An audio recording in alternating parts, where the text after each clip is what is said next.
bukan karena dia seorang guru anak dalam tatanan hukum boleh disana, karena memang hukumnya itu pun secara hukum laki-laki dengan laki-laki, perempuan dengan perempuan.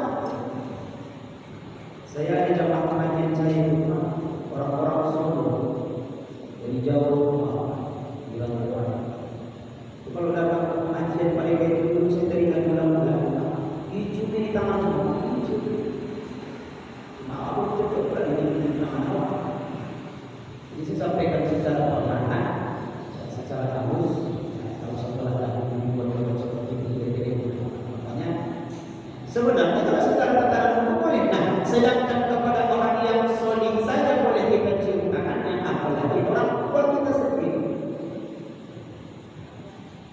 Kemudian yang ketiga, seandainya seseorang, kata Imam An-Nawawi, namun jika karena ia mencium tangan seseorang itu dengan alasan karena kekuasaan, karena kedudukan, karena memang dia adalah kekayaannya, maka ini alasan duniawi, maka tidak boleh, dilarang dalam Islam mencium tangannya. Bahkan sebagian pendapat mengatakan bisa haram.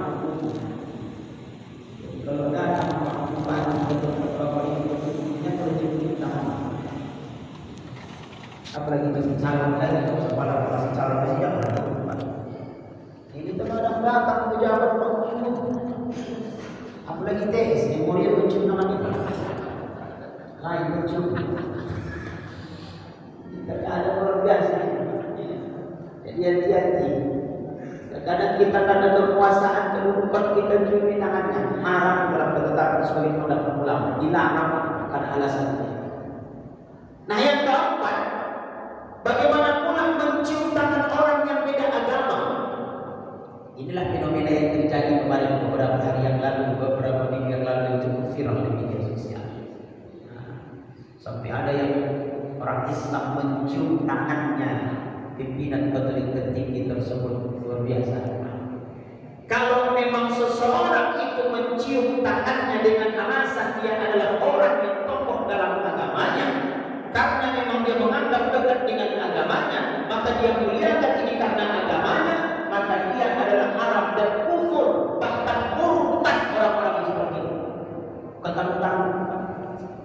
Kenapa demikian? Berarti secara otomatis dia mengakui penyembahan yang dilakukan seseorang terhadap Tuhannya, sementara dalam konteks akidah Islam jelas kata inna dina indallahi Islam. Maknanya itu satu-satunya agama yang mulia di sisi Allah adalah Islam, tidak takut ajaran. Kalau dalam konteks duniawi, dalam tatanan pemerintah, dalam pelajaran sekolah, agama yang kita akui, yang kita pelajari silahkan agama, tapi dalam sistem penyembahan satu, tidak ada selain tentu Allah, maka Allah wajib kita sembah. Kalau kita yakini seseorang itu menyembah selain kepada Allah dan kita takzim kepadanya, ini kufur, bahkan kafir, murtad. Oke, bagaimana cara tobatnya? Seandainya dia sadar yang dia lakukan, ingin bertaubat, harus mengucap dua kalimat syahadat kepada ketakutan. Nah, terkadang ya, ini kan menjadi pelajaran kita intiman ke depan. Tentu ya, bisa kita perbaiki. Bicara tentang toleransi, Islam itu adalah agama yang paling toleransi, tidak usah khawatir. Tapi terkadang kita ini yang umat Islam ini yang mudah diobok-obok, Islam ini yang terkadang goyah. Karena Rasul sudah katakan umatku nanti akhir zaman itu macam seonggok makanan lezat nikmat yang akan diserbu oleh orang-orang kafir. Apa begitu Rasulullah? Lezat. Apakah umat Islam sedikit jumlahnya Rasulullah? Tidak, kata Rasulullah. Umat Islam jumlahnya banyak, tapi macam buih di tengah lautan, merombak bintang. Apa sebabnya Rasulullah? Penyakit-penyakit sudah tinggal kepada mereka. Apa penyakitnya? Wahan, kata Rasulullah. Apa wahan itu? Wahannya Rasulullah? Hukum dunia, wabarahiyatul maut, cinta dunia, takut mati. Inilah sekarang penyakit umat Islam ini. Makanya orang-orang tua tadi, kalau sudah hukum dunia wabarahiyatul maut, tidak peduli mau halal, mau haram, apapun dia lakukan, mau zalim tak peduli. Dalam contoh kecil hari ini kita melihat. Makanya kalau ada orang yang mencium tangan orang yang beda agama, dengan takzimnya dia kepada agamanya, dengan takzimnya dalam artian dia memuliakan sebab dia dekat dengan agamanya, maka dia dalam Islam dilarang. Tapi kalau ada seorang katakanlah anaknya mukallaf masuk dalam Islam, orang tuanya ternyata tetap dalam agamanya yang lama, tidak masuk ke dalam Islam. Ketika dia berjumpa dengan orang tuanya, diciumnya tangan orang tuanya, kalau beda agama tidak ada masalah dalam Islam, karena itu adalah bentuk penghormatan sekalipun dia adalah bukan Islam. Alasannya bukan akidah, tapi alasannya adalah penghormatan kemudian kepada orang tuanya. Nah, itulah Islam yang toleransi. Makanya toleransi itu kan jelas. Lakukan ini, hukumannya ini. Bagimu agamamu, agamamu bagimu agamamu. Bukan toleransi cuma mencampur adukan agama. Macam yang terjadi di belakangan ini, Istiqlal itu diadakan pembacaan inilah. Sampai kalau tak salah ada dibacakan Injil lah. Jadi kan mencampur adukan.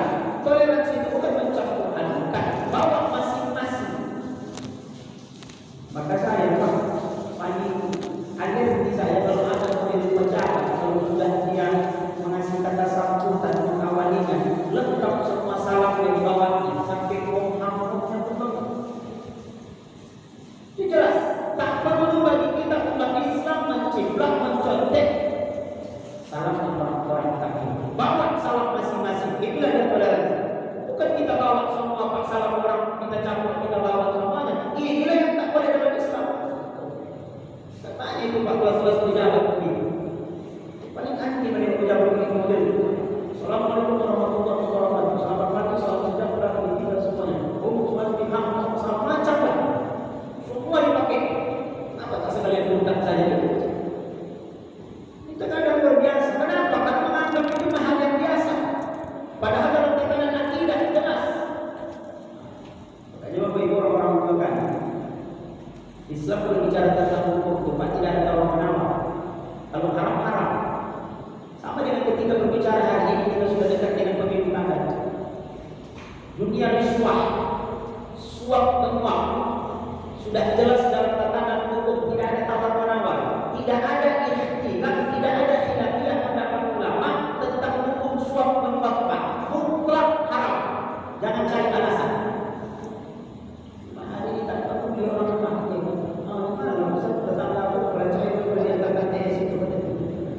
Tertanya lagi belum cair, kita belum kasih fotokopi kata lagi. La ilaha illallah.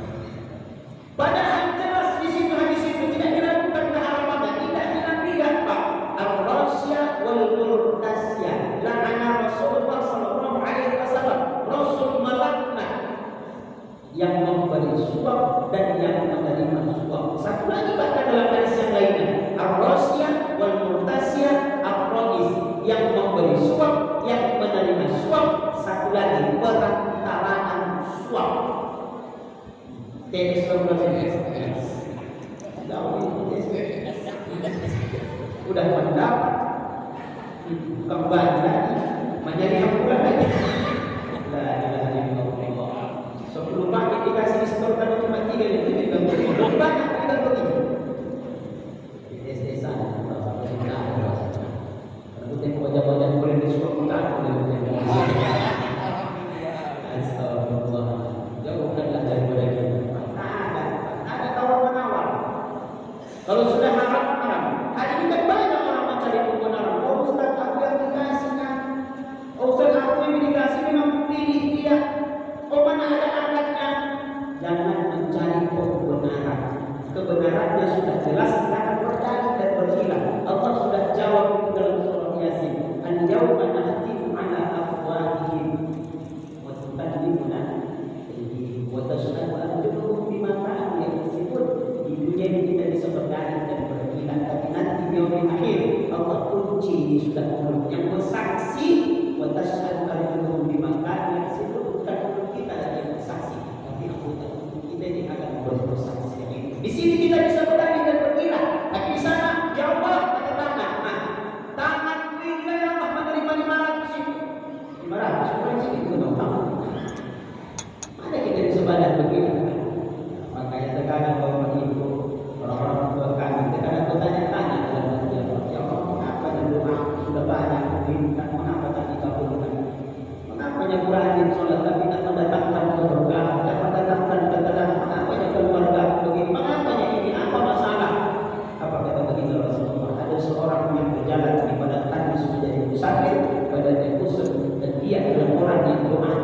kumpul ketika dia menjadi musafir, lantas dia bermunajat kepada Allah, ya Allah, ya Allah, ya Allah, dia minta doanya banyak-banyak kepada Allah. Apa kata Rasul? Bagaimana doanya bisa dikabulkan oleh Allah? Minumannya dari sumber yang haram, makanannya dari sumber dari yang haram, pakaiannya, tubuhnya ada unsur yang haram, maka semua doanya dan ibadahnya tidak akan diterima oleh Allah Subhanahu wa taala. Hebat kita Pak beribadah, berangkat kita Pak umroh haji, beribadah kita menghadap Allah. Antara unsur tubuh kita ini ada yang haram, kewajiban kita selesai, namun nilai tetap tidak akan diterima oleh Allah. Tolak oleh Allah sebab ada unsur haram. Apalagi kita makan hasil yang haram, sementara darah itu masuk ke kita darah haram, akan pernah amal ibadah kita yang diterima oleh Allah. Bagaimana hebatnya kita berdoa dan diterima oleh Allah. Di bawah itu ada sunat bagi kita bersama. Jauhkan daripada kita apalagi sifat-sifatnya keharaman ini sudah jelas. Makanya jangan sampai kita terindikasi di dalam. Jadi kembali kepada kajian tadi, bersalaman, menyentuh atau berjabat tangan mencium tangan orang-orang yang beda agama tidak dilandaskan dengan adalah akidah agamanya, maka ini haram hukum bahkan murtad seperti itu. Kalau kita bersalaman dengan orang-orang tidak ada alasan agama, tidak ada masalah. Bapak berjalan tetangga berkawan bersalaman, silakan. Jadi bapak-bapak yang mau mereka pikir kepada Allah. Jadi kemudian berikutnya kata baginda Rasulullah hadis yang saya bacakan di awal tadi, li ayyul ta'anan fi ra'si rajulin bi mihyatin min hadid khairul lahu min ayyamat samaratan la ta'ibna. Ini berjabat tangan, bersentuhan yang bukan mahram. Kata Rasulullah, ditusuknya kepala seseorang pakai pasak besi. Kepala itu ditunjukkan dari pasak besi. Ditusuknya kepala seseorang dengan pasak besi itu lebih baik baginya daripada dia yang menyentuh bukan mahram. Hadis ini jelas sekali. Inilah Pak salah satu yang kita lakukan hari ini di umat Islam khusus daerah kita sudah kebablasan kita pakai sistem. Kita bersentuhan yang bukan mahram hari ini tidak ada masalah bagi kita bersalam-salaman.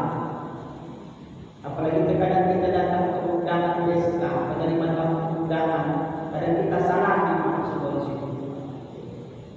Perlu kita revisi secara hukum apa menjadi kebiasaan yang salah selama ini. Hadis ini jelas ada tawar menawar, jangan mencari kebenaran kita di ketentuan hukumnya.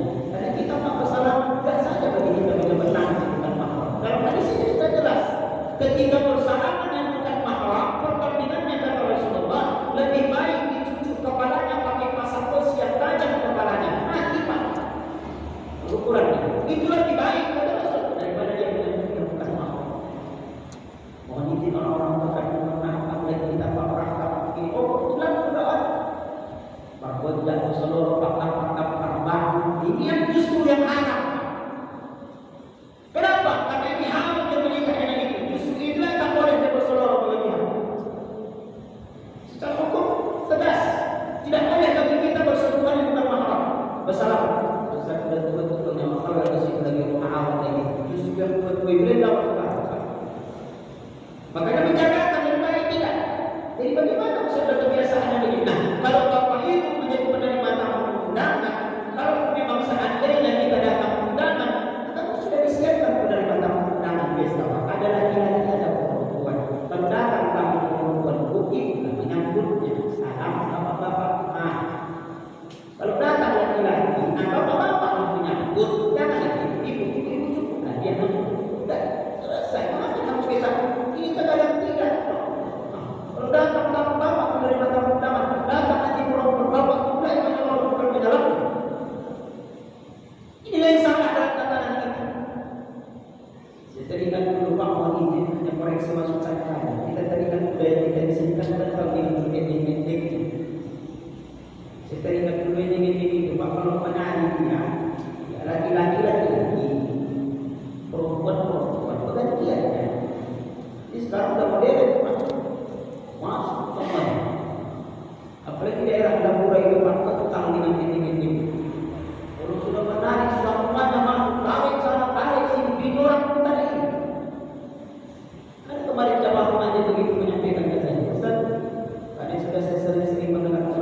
Ustaz, saya orang nggak punya. Saya mendengar ceramah ternyata tak cocok lagi secara adat. Jadi saya tak mau lagi ikutan yang budaya begitu Ustaz. Saya cobalah untuk berhikmah. Pernahlah Ustaz mengukur mertua pesta. Jadi aku Ustaz tak mau lagi ikutan. Dulu lagu itu. Tapi datanglah aku menarik aku mencari aku menarik aku begitu Ustaz. Betul kita lewat yang begini. Secara hukum syariat ini Pak kepada orang lain yang mana cocok diperlakukan begitu. Orang dalam tatanan adat mungkin bagian segala mengatakan orang lapor dan tidak ada masalah. Dalam tatanan hukum adat tertentu Islam kita cocok melakukan dengan ini. Bagaimana dari saja tidak? Harus kita memang bergabung dengan seperti itu. Karena kenapa? Sudah babak dasar. Akhirnya efek hari ini Rasul katakan itu jelas. Salah satunya kata Rasulullah adalah perzinahan. Sekarang sudah marak. Ada dua kata baginda Rasulullah kalau dua ini marak nanti di tengah masyarakat Islam. Sesungguhnya penduduk negeri itu sudah menghalalkan perkawinan yang masih ada Allah akan meminta bagi mereka sudah menghalalkan diri mereka untuk diazab oleh Allah. Kemarin beredar di media sosial kita menonton, kita melihat berita di daerah Malaysia yang kemarin. Kasusnya, informasinya dari berita kita baca pemerkosaan satu perempuan 10 laki-laki di daerah Malaysia. Kalau tidak salah dari berita itu baru 2 yang ketangkap di masa akan. Saya tanya kepada teman-teman Malaysia itu, memang betul kata orang bersikap orang memang kontrakan. Memang informasinya memang jeleknya. Tapi kan ini kebiasaan tadi. Asbab apa ini? Salah satu muaranya ini kita sampaikan tadi Pak, dari berjabat tangan, dari mencari yang pacaran. Hari ini Pak, anak-anak gadis, anak muda berboncengan di luar sana berpeluang, tak ada masalah sekarang lagi. Mohon izin orang-orang tua kami, kadang kita orang tua sudah tak peduli lagi dengan masalah. Kita seolah penutup mata sudah menjadi budaya. Ini sering kita sampaikan, saya sampaikan, bahkan dia sikap sering saya sampaikan, Pak. Kadang kita melakukan yang haram ini kita terkadang sadar tapi kita menikmati. Kita tempat undangan pesta. Pakai foto di situ. Foto cover depan itu Pak, foto orang rumahnya di situ lengkap. Tokoh agama, bahkan mohon maaf sudah haji dan hajat di situ. Tapi begitu dibuka undangan itu ke dalam, foto anaknya yang mau menikah, foto-foto dilarang. Pernahkah kita berpikir dosa zina ini bakal kita takut? Ustaz sekadar fotonya. Nah, itu dia yang hari ini Pak Mbak Dasar. Anak kita berfoto di dalam itu Pak, foto berweddingnya, berfotoan orang tua kita perdepannya sah secara otomatis. Berarti kita meridoi perzinahan yang mereka lakukan, walaupun tidak sampai ke tingkat perzinahan itu sesungguhnya. Tapi Rasul sudah katakan, zina itu sudah ditetapkan untuk cucu anak Adam. Mata dengan memandangnya, tangan dengan memegangnya, kaki dengan melangkah, begitu bukan hatinya dan akan dieksekusi oleh teman-temannya. Kita yang menikmati itu Pak. Saya rasa sudah banyak beredar Pak dalam seperti ini. Bahkan kita anak begelar ini dengan macam gelar ini, tapi maupun tidak.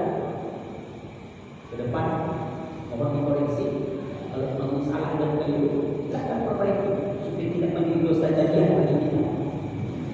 Jadi orang-orang berkaitan dengan Allah Subhanahu wa taala dikembalikan yang terakhir dan ini menggelapkan ini saya ini terakhir sedangkan kata Imam Asy-Syafi'i saja bersentuhan suami istri yang sudah berwudhu tetap batal wudhunya. Imam Syafi'i yang mempertegas itu, walaupun ada beberapa pendapat ulama dalam beberapa mazhab berbeda pendapat dalam memahami ketentuan hukum ini, namun kita yang mayoritas mengadopsi pendapatnya Imam Syafi'i dalam pendapatnya mazhab Syafi'iyah, maka tetap batal wudhunya sekalipun dia suami istri, apalagi dengan yang bukan mahramnya. Jadi bapak-bapak orang kami, saya kira itu kajian kita di kesempatan ini, karena mari sama-sama kita menguatkan akidah. Karena Rasulullah ketika mengutuskan akhlak akidah itu kami beliau kuatkan ketika itu. Makanya dua kalimat syahadat itu adalah kalimat tauhid, kalimat akidah. Kita bersaksi tidak ada Tuhan selain Allah. Apalagi bangsa Arab itu paling anti dengan dunia yang namanya dunia syirik. Jamaah umroh, jamaah haji itu sekarang sudah tidak dibolehkan lagi masuk ke Masjid Terapung Jeddah dekat Lampu Merah. Pak Haji kemarin gara-gara sampai ke Masjid Terapung. Ini belakangan ini sudah tidak boleh. Kenapa? Kemarin ditemukan jamaah Indonesia merayakan ulang tahun di Masjid Terapung itu dengan pakai kue meniup lilin. Akhirnya tidak ditemukan oleh imam besarnya, maka dilaporkan, maka sementara hari ini ditutup umum, tidak boleh kunjungan umroh haji ke situ karena itu adalah perbuatan di melanggar aturan dalam pertahanan akidah. Sini menyembah dalam bentuk miliknya.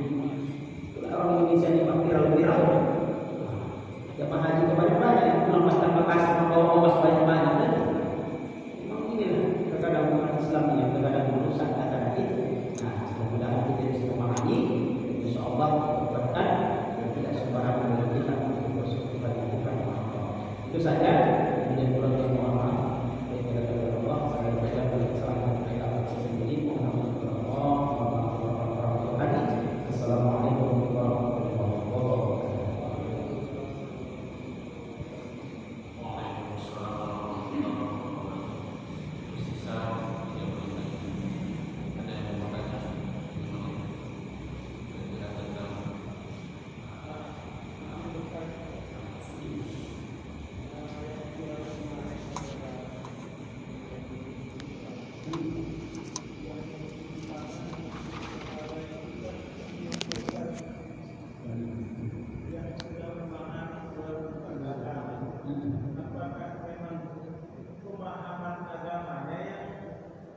warahmatullahi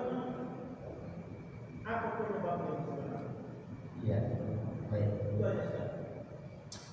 Baik orang tua kami. Memang kalau kita melihat beredar di media sosial itu kan imam masjid Istiqlal dengan video kepalanya. Nah, ini bagus pertama. Tidak penting kita sengaja. Kenapa? Kalau dalam tatanan hukum sebenarnya kalau mencium kepala itu tidak menyalahi. Karena itu bentuk kasih sayang bukan takzimnya kepada agamanya. Itu dalam bentuk solidaritas dan